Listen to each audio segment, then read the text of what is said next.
We have a great subject and a great panel. So we're going to talk about Franco-British relations, and the subject is a more cordial entente. Let me just introduce them very briefly because they are probably well known to all of you. Bruno Tertrais, on my right, is Deputy Director of the Foundation for Strategic Research, the main think tank in France on international defense and security issues. He's also an advisor on geopolitics at the Institut Montaigne, and he is an expert on geopolitics, international relations, strategic military affairs, nuclear deterrence, should I stop there? Yes. Non-proliferation, and many more things besides. Catherine Fieschi is the director of the London-based think tank Counterpoint, and she's also senior advisor to the macro advisory firm MAP, and a research fellow at the EIU's Robert Schuman Centre, and her expertise is many things, among them populism, the dynamics of populism, and her most recent book is Populocracy, which is on sale downstairs in the entrance hall. So Catherine will sign that for you when you buy it. And Georgie Wright is our third panellist. She's a senior fellow and the director of the Institut Montaigne's Europe programme, based in Paris. She is a visiting fellow as well at the German Marshall Fund and an associate of the Institute for Government in London. And a senior fellow at the Centre for Britain and Europe at the University of Surrey. Is that right? That is right. So let's start with a few questions for each of the panelists, then we will have a discussion amongst ourselves, and then we'll open the room up to questions. So please have a think about questions you want to put to any or all of them while they are debating. Just before I ask you a first question to set up the subject, we have a Franco-British summit taking place on March the 10th. I think it's going to be in Paris. I couldn't possibly tell you what my source is for that. But it is going to be the first one for 5 years. And so I think the question we are all trying to answer is whether this is a meaningful reset in the relationship between France and the UK, which has been rocky for the past pretty much since that last summit. And I think that we will therefore start by trying to answer that question. And Bruno, if you want to go first, is this a meaningful reset? And if so, on what sort of basis can we expect to see a better relationship between the UK and France? Okay, thank you very much, Sophie. I'm going to talk a little bit about Ukraine, because I think it's actually very timely and relevant. Timely because of what happened yesterday, of course, but also relevant because it's a crisis, which was a war, which on paper should have been an area of cooperation between France and the UK. I began my career in the French Ministry of Defense a long time ago during the Yugoslav wars, and this was the rebirth of the French-British Entente on defense and security. And this triggered a habit of cooperation anytime there was a major crisis or war erupting that affected our national interests. But we've lost that on Ukraine.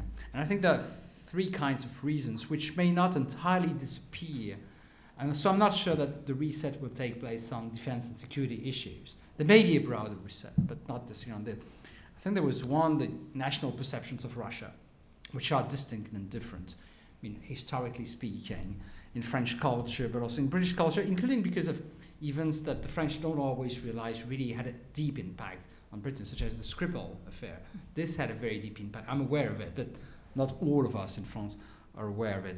For us, Russia has always been, it's a threat, but it's a partner, it's a threat. We should not isolate Russia. Don't isolate Russia is really a mantra in France. Then, of course, there were different institutional outlooks. France, the EU, the French-German priority, as we saw yesterday.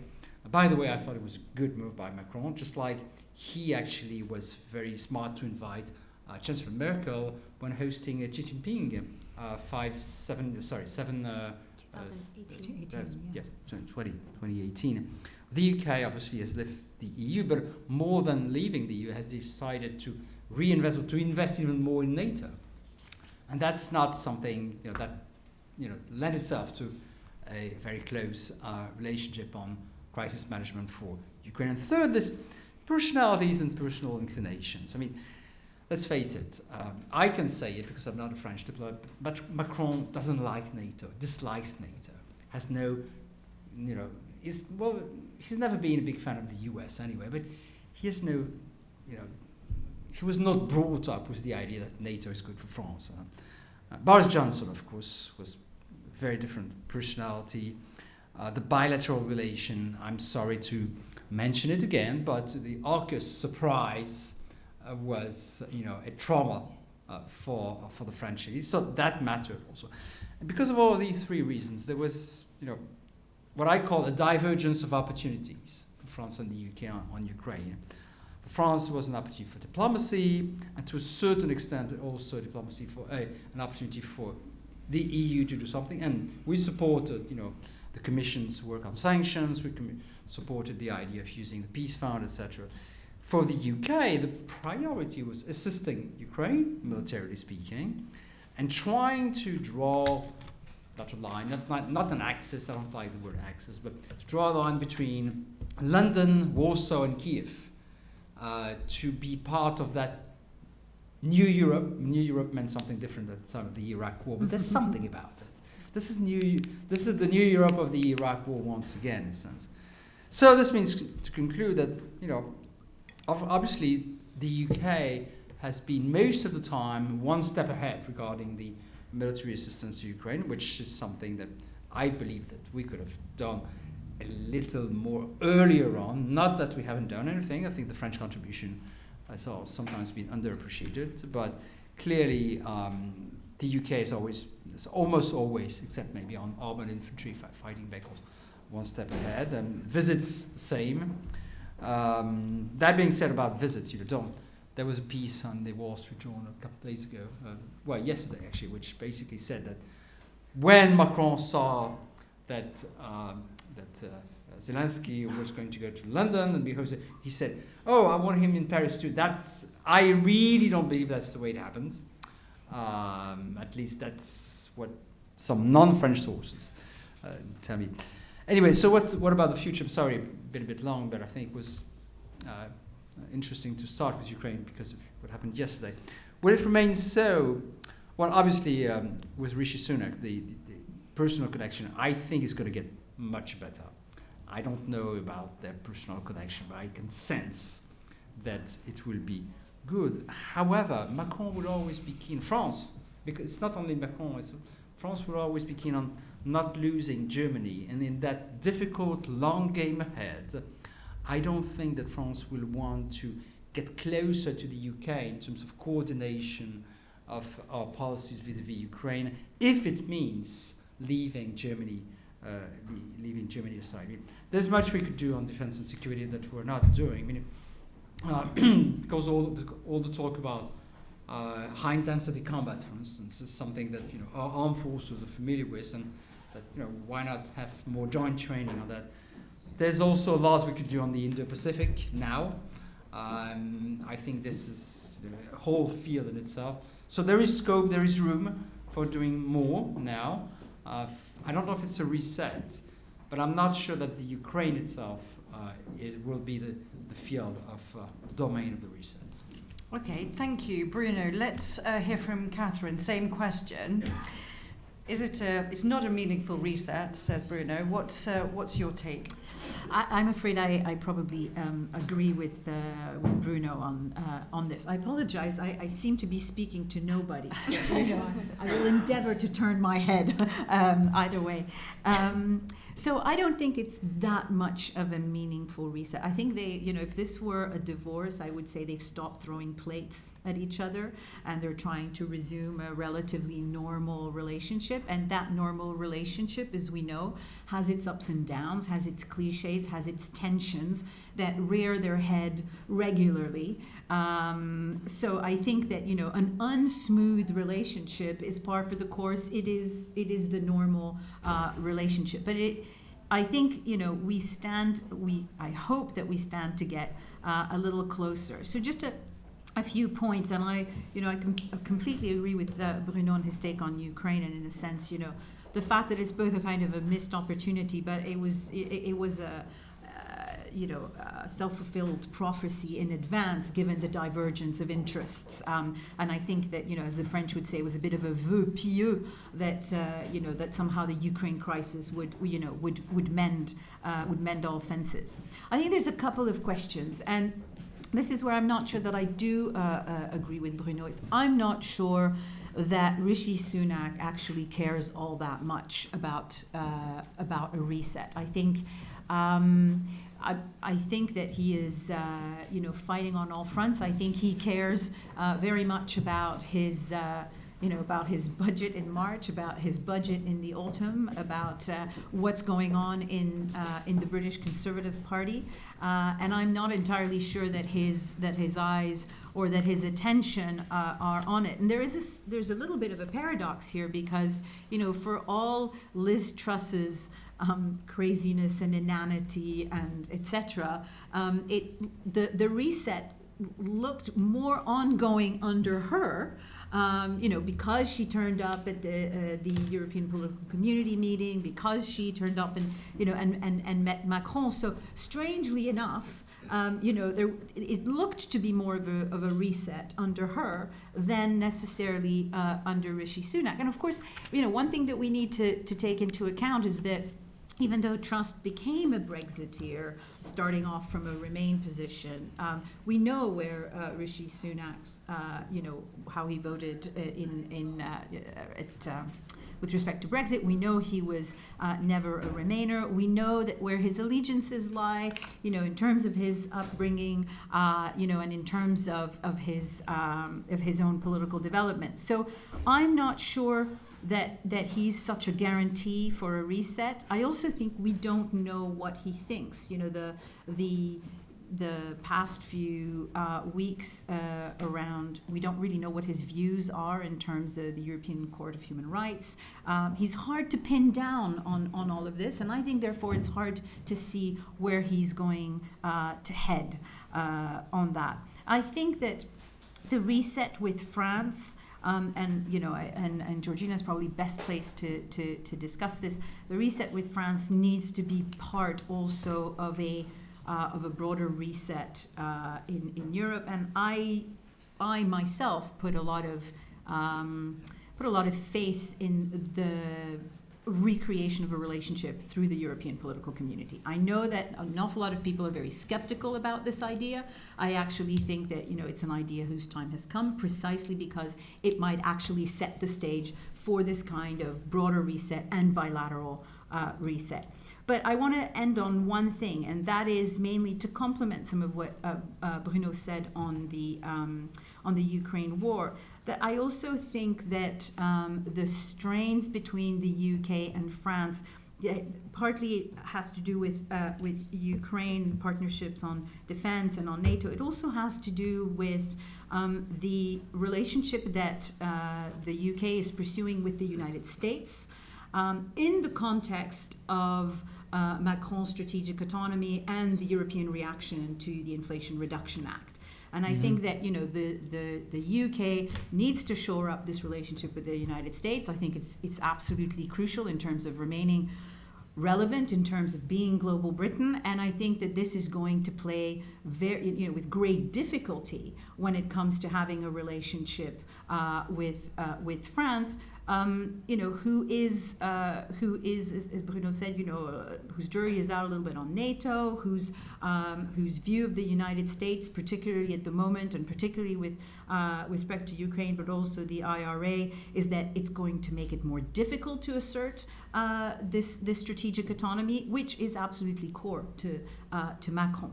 So I think that on top of everything, this is reviving a whole number of cliches of, the UK as a Trojan horse for the United States, and on the other side of the channel, as we've seen, France scrambling to be a European partner, but actually, doing all this in the French national interest without a broader vision. Having said all that, I think we're further on than we were a year ago, but right now I'm not sure we're at reset point. Gosh, both of you quite negative. I'm very Sorry. struck by that. I mean, when you think about what Liz Truss said last August when she said that Macron friend or foe, and she said the jury was out. Mm-hmm. I mean, I feel we've come a long way from there, but to be discussed. Georgina, are you as negative as your fellow panellists? Or are you going to encourage us? I'm definitely the glass half full rather than half empty. I mean, I wouldn't call it a reset, because I think that's sort of overlooks how complex and how how vital this relationship has been for over for hundreds of years, and to just say reset, then we're forgetting the whole history of this relationship, which is really important to understand where we go next. But I think we are definitely in a zone of improvement. The past 5 years were very difficult. I will, Sophie, you'll probably feel this too. Being a Brit in Paris over the past couple of years hasn't always been very easy, because we've got lots of questions of why is the government saying this? I don't work for government, but I can try and understand. And now it feels definitely that whether you talk about Franco-British relations in London or in Paris, a real sense that actually things are improving. We want to do more together. And it feels that we have moved on from the very kind of low point of 2018. So I think we are definitely in a zone of improvement. I think, and I'll quickly touch upon this, I think it could go, the improvement could be even bigger if the UK had a different relationship with the EU. And I'm not saying for an institutional relationship, but I think if the UK were willing to kind of improve its relationship with the EU, I think that could really help improve the Franco-British relationship even more. But that remains to be seen. I thought, listening to both of you, maybe coming back on the past 5 years, because I think it's quite important to look at where we were and see where we are today. I mean, I think when, 2016, when the result of the referendum was announced, I think there was shock in Paris. No one really thought the UK would vote the way that it did. And there was a real attempt in Paris at the time to separate as much as possible the bilateral relationship from Brexit negotiations. Now, inevitably, because of the way that Brexit negotiations unfolded, that sort of bled into the bilateral relationship. But I think it's worth remembering that at the beginning there was an attempt to try and separate it. And of course, we all know we're not going to go over Brexit negotiations and everything else, but I think there was a sense in the UK that Macron was really the person that was very tricky, and it was because of him that things weren't going the way that the UK wanted. And I think in the same way, I think there was a frustration in France about the way that the UK was approaching this negotiation, especially at the beginning, where there was an attempt to, directly negotiate with individual capitals rather than do it with Brussels. So there was a lot of frustration there. And then, of course, you had Brexit going on, and Paris was very clear that if the Northern Ireland Protocol was in any way going to be undermined, that was going to damage the bilateral relationship. But there were a number of other things that happened, AUKUS, which was mentioned.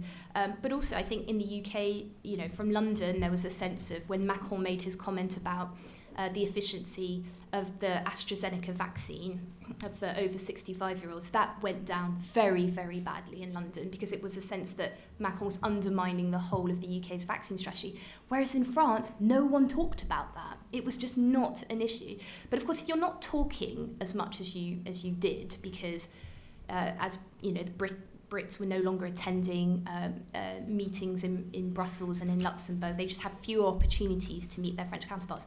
Then all of these things are just going to be perceived differently. And so, something that was seen as a direct attack by one government was not perceived at all the same way by the other. And so you really saw this sort of talking across each other, and then this whole diplomacy over Twitter, sometimes with direct attacks. And then I think another frustration in London was Macron's comment around the G7 meeting in Cornwall as well, about sort of sausages and being able to kind of move around sausages from Toulouse to Paris and Belfast anyway. So it was just a lot kind of a lot of comments that mostly are the result of a cock-up rather than conspiracy, but were very much seen as planted criticism. And then we look at now, towards the end of, I think, Boris Johnson's mandate, there was a willingness on behalf of the UK to kind of improve relations. I think it was tricky for Paris because of Boris Johnson being seen as a tricky figure, not entirely trustworthy. And I think when he left Number 10, although a lot of work to repatch the relationship had happened at the end of his mandate, when he left it just became much easier. And I think that's why with Liz Truss we really saw this opportunity for a reset. I think also, Washington was quite clear to both Paris and London, like there's a war going on.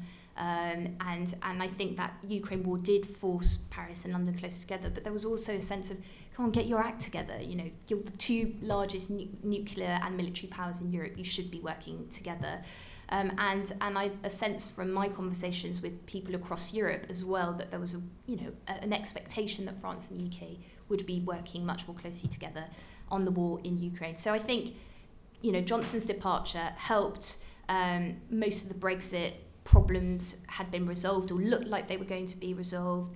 And particularly I think Rishi Sunak's approach to the Northern Ireland Protocol, which is more constructive, has helped, although this, we'll have to see how that works, because I think if Brexit problems resurface, that could hold up improvement in the Franco-British relationship. But overall, I think we've really moved on from 2018. There's a real willingness on both sides to work together. But I think I'm slightly more cautious about the 10th of March because it's tomorrow. And I suspect what we will have is a few things on the table, but mostly a willingness to project further ahead and say, actually, this is a sign of us wanting to work together, and in a year's time, these are all the things that we could be doing together.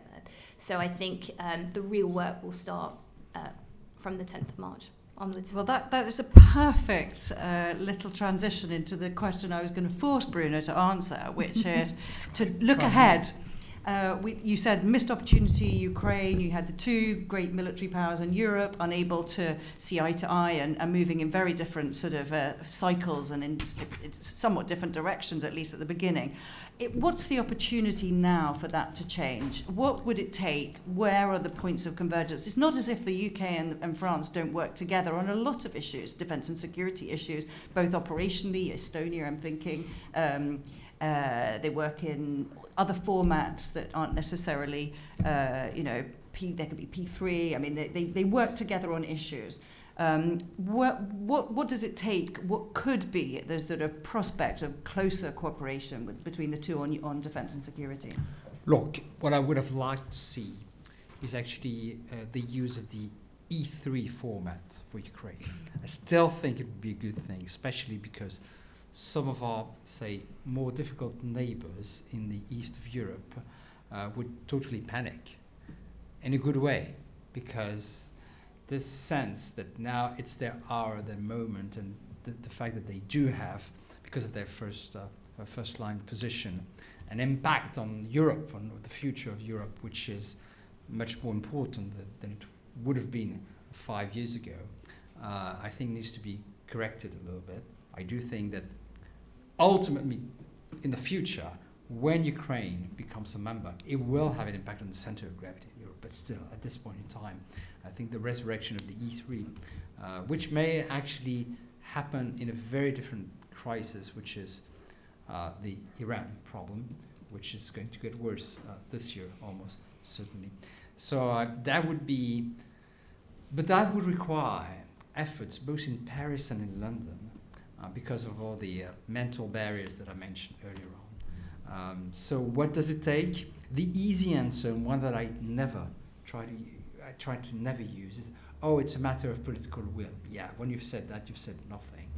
But I can give you the format, as diplomats say, which would make things different and interesting. I don't know if it's in the card. I don't think it is. I also like the original Weimar format for different reasons, but that's another story. So I can give you the what I would like to see. I can't tell you how we get there. It's a format, but not necessarily a path to using that format. I don't have the path at this moment because I think that, unfortunately, the mental maps of the two countries, irrespective of the probably good personal connection that will develop between the two leaders will remain very well, very deeply in the brains of, in the political brains of both countries. Catherine, you mentioned the European political community. That struck me because it sort of happened and then it's gone away, but you are suggesting it's got legs, that it might be a forum that could be really useful, and it comes back to this question of, you know, the UK and France not talking to each other enough in a kind of coincidental, you know, passive way, just running into each other in institutions. Is that something that, I mean, do you really, how do you think the European political community could really sort of help that relationship? Well, I think it brings in, you know, a number of countries that the UK has long been concerned about bringing in, but in a format that is different from the European Union. Now, obviously, we don't know what this European political community is going to look like. There's another meeting scheduled for in July. In July, I think, right? Yeah. In Moldova. So, you know, and there's I think that first of all it's a recognition that, you know, the European neighborhood needs to be addressed, that, you know, enlargement as an issue, you know, various aspects of enlargement need to be addressed. I think that the UK and France haven't necessarily seen eye to eye and I actually think that, you know, creating this forum is important. The question is whether it will be too close to the European Union, whether it will be too formal, whether it will be a replica, or whether it will have, you know, whether Macron will have the good sense to also back off, let it go, let it breathe. I think that this is one of the absolutely key questions. But I do think that, you know, it by broadening out, it put pace to some of the doubts that the UK has always voiced about, you know, France's real views of enlargement, of, you know, where Europe stops, how much they're really invested in it. And we know that, you know, the French were touchy about it always, you know, not all of them, but, you know, a number of French voices saw this as a you know, basically coming from American pressure. And I think that, you know, in this respect, it assuages those doubts. It means that the UK's outlook on Europe can be more relaxed about the fact that this isn't reconnecting with the EU, which is a difficult political topic here, but actually reconnecting with Europe and a very broadened European landscape, which I think that the UK will feel more at ease playing a role in. So this is why I think it does have legs. I'm not saying it's a foregone, you know, positive conclusion, but I do think that there's more to it than many people have given it. Have given it credence to. Yeah, no, I thought it was very interesting, wasn't it, for the Prague meeting, because there was the criticism that it was just somewhere to sort of put countries that were never going to have a chance of ever joining the EU, as an alternative, but clearly that's not the way it's now being perceived. It's it's a way of coming together and talking. That threat, that threat is still there, that possibility is still there, but it's not a foregone conclusion, right? It could work, and it's not just resuscitating, some past idea. It's actually potentially, I think, creating a framework that might make it much easier for a bilateral relationship to actually exist.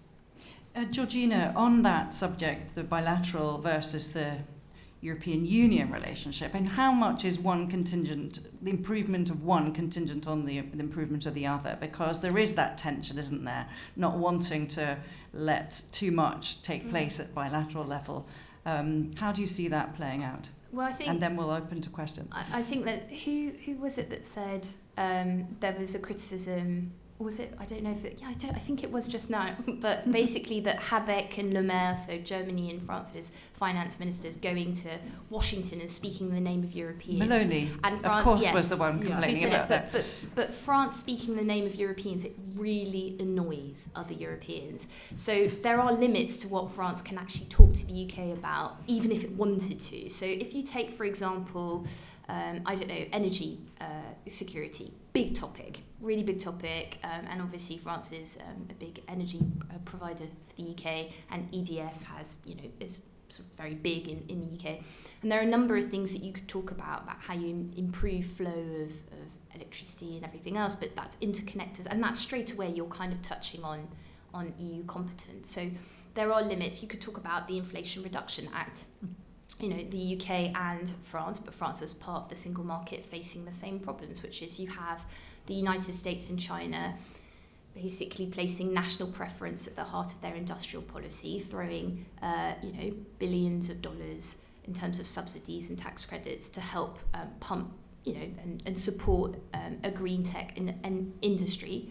If the fact that the United States is doing that is a good thing for the United States, it's also a good thing for the planet that it's taking climate change seriously. But it does, incentivize a number of businesses in Europe who think, oh, well, wait a minute, here, when I apply for help in Europe, I have to wait anything between a year and 8 years to access it. It's loads of forms, it's really complicated, and I'm facing high energy prices. Whereas if I just kind of moved to Texas, I could have, subsidies tomorrow. I've had, a visit from Texan governor of I don't know what, who tells me it's really easy and, lower energy prices. So the UK and France are facing the same challenges there. But again, that's a discussion that happens at the EU level because it's a single market issue. So there are, again, and the EU is talking to Japan, it's talking to South Korea, it talks to a number of countries about trade and industrial concerns and supply chain resilience. Like all of this stuff is really important and topical. How what do you do about dependence on China for certain things? How do you lessen that dependence? How do you think strategically about all of this? That's not really a conversation that France can have with the UK alone. And it would, frankly, be a better conversation if it happened between the UK and the EU. But I think also the EU needs to show that it's willing to have those conversations with the UK because, sometimes I talk to people in Brussels and they say, well, of course we want to do that. And I'm like, well, you're not always that obvious about wanting to discuss it with the Brits. So I think it's, takes two to tango.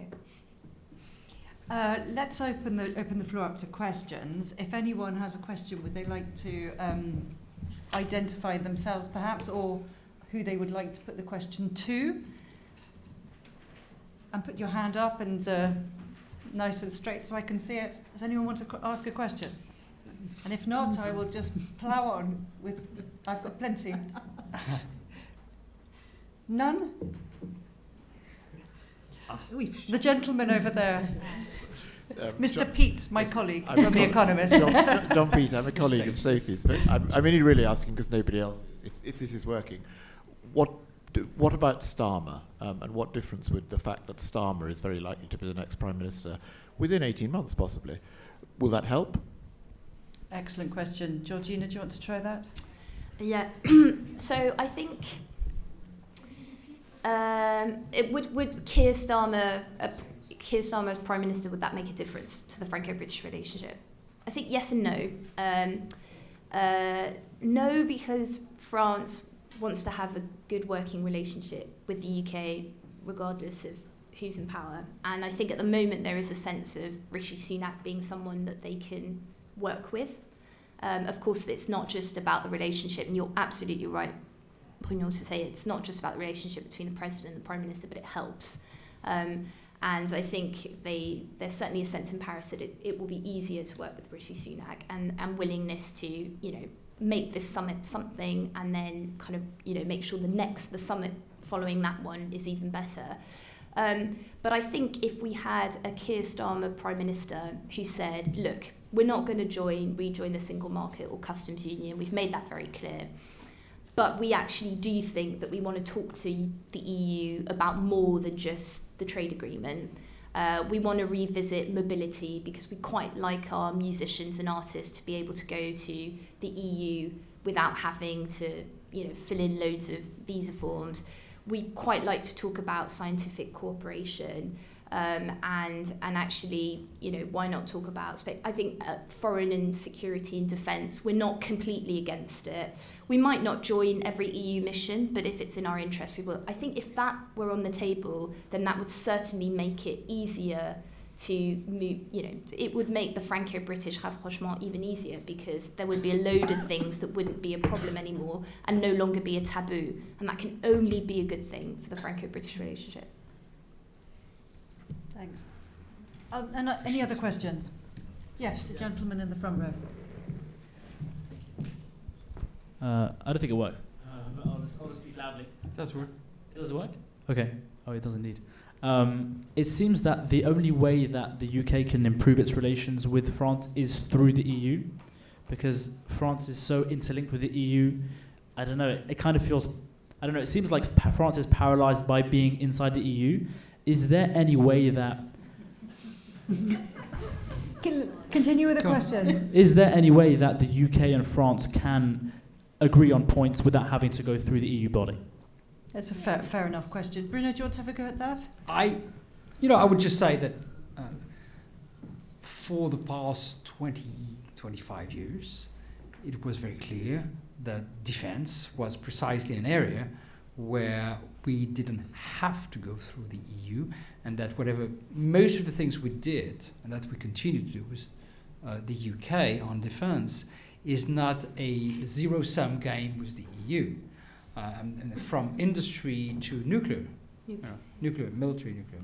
So I would say that certainly defense is, and paradoxically, my understanding, although you follow, three of you follow these issues more than I do, that it's not believed that the March 10th will be a lot about defense, whereas paradoxically, this is one of the few domain area where you could have, on paper, a reset that is not detrimental at all to the EU, I mean, at least in some compartments of this.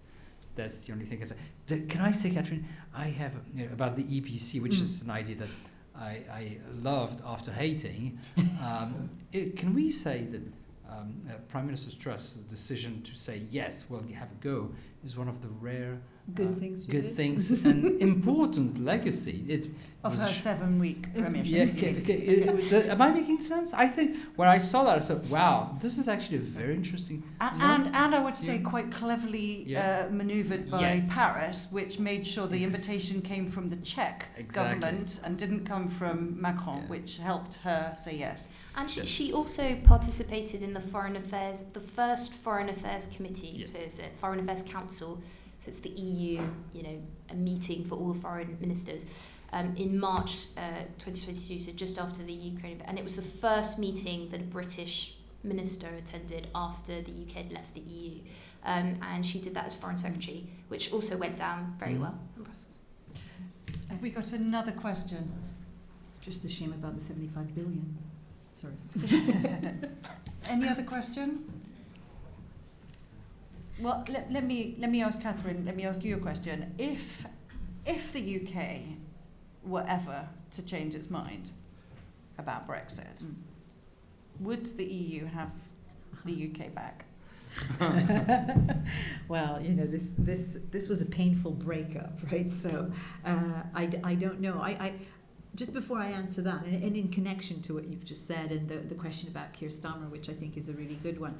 I was at a sort of Labour Party thing dinner where everyone was betting, that he would, turn on a penny the minute he was in, and basically say, actually, we are restarting this, we are kickstarting this. Now, I think that this is more a measure of the wishes of the people who were around the table. I think Keir Starmer is a cautious man, but I think that it is worth saying, in complement to what you were saying, Georgina, very rightly, that one of the things about the moment we're in is that Sunak doesn't have a free hand. Right, Sunak has, the right wing of the Conservative Party, a populist snapping at his heels. There are rumors that the 1922 committee is kickstarting again in terms of agitation around, a new leadership contest and so on and so forth.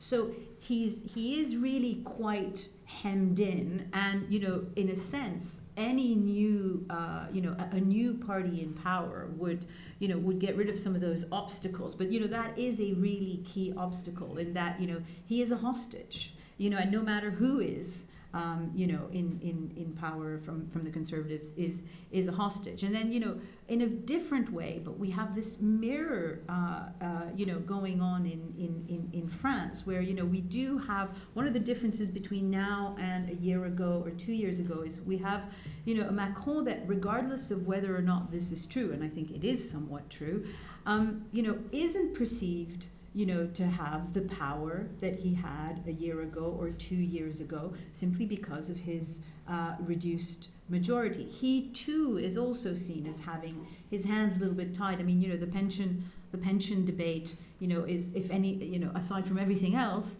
it is a measure of the fragility and the weakness, of this government. So I just think it's important to put back, in there the fact that, on top of all of the events that have taken place, we are at a moment here where, both leaders and parties in power are really hamstrung by, populist forces either on the right or even on the left and the right. And that's something that I think, does have real consequences in terms of the amount of confidence that they can marshal to say things about resets and about new relationships and so on and so forth. We are in a moment of flottement, in a sense, right, where it's very hard to make very cutting statements because you've got people on either side, waiting to stop you in your tracks. But to answer your question, would the EU take the UK back? It's going to be, my sense is that, if this request does come, the EU may look significantly different. So we wouldn't be, I'm not sure what the people now would say, but the fact is that we will be looking at such a vastly different cast of characters and a vastly different context. With the Ukraine without the UK? Yeah, I'm not joking. No. With Ukraine and Moldova. Well, okay. And the Western Balkans. And the Western Balkans. And the Western Balkans. Can I? Yes. Sorry, can Yeah, I and just was suggest one sentence? Go on. That Go on. take the, Go on. I think that in France, overall, my sense is that the French-British relation is way less sensitive politically than the French-German one and the French-American one. That makes, I suppose, perhaps the ability of a French president to do things in that direction, which is less hamstrung than in the relation with Germany or the United States. Not to contradict you, but I think it's an area where I think a French president has more freedom of action politically, even when he or she is weakened domestically. Yeah. On the point about Starmer, Keir Starmer, and John raising him, one of the things that strikes me is that he's very little known in Paris. I mean, he went to Berlin, but he hasn't come recently to Paris, and not a lot of people in in the conversations I have know anything about him. Or about Labour's policies or strategy. No. Yes. No. And perhaps that goes back to Catherine's point about it being kept, they need to get elected first, and then they'll let us know what they're actually going to do once they're in office. We're running out of time. Are there any other questions that people have got, burning questions for any of our brilliant panellists while we've got them here? Yes, let's have one last question from the lady on the left there.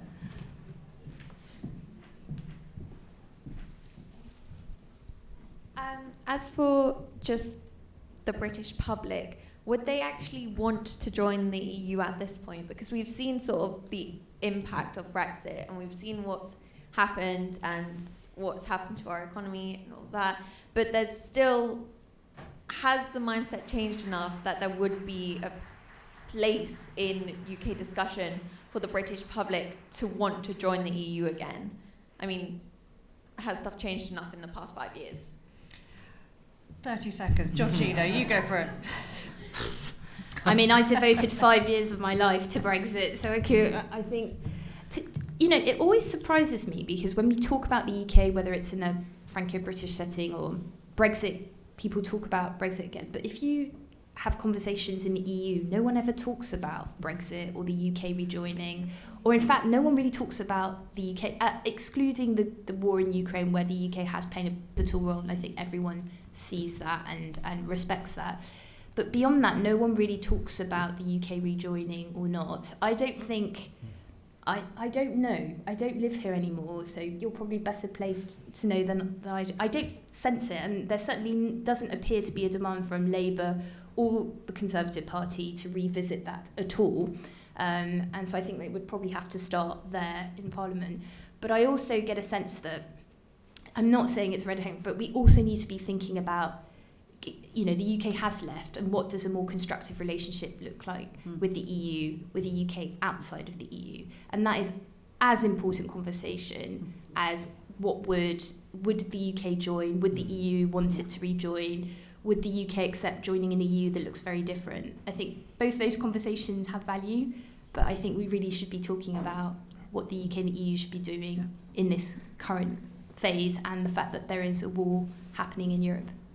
At which point we can look forward to March the 10th, and hopefully there will be, if not a meaningful reset, then some sort of attempt to find common ground and work on some of those things. So on that note, thank you, Georgina. Thank you, Catherine. Thank you very much. Thank you, Sophie.